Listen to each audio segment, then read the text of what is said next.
start.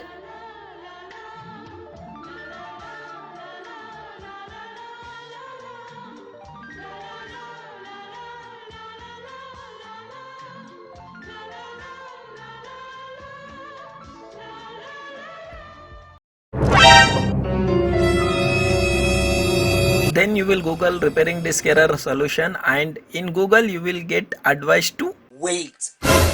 Be patient. 2 hours later. Just wait till it finishes. It might take a long time. Some people said it was 5 hours or something. Mine been on for like maybe a good 3 hours. 6.5 hours later.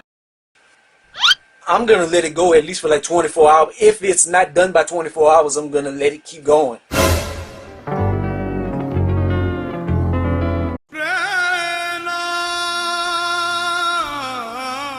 It's time to stop!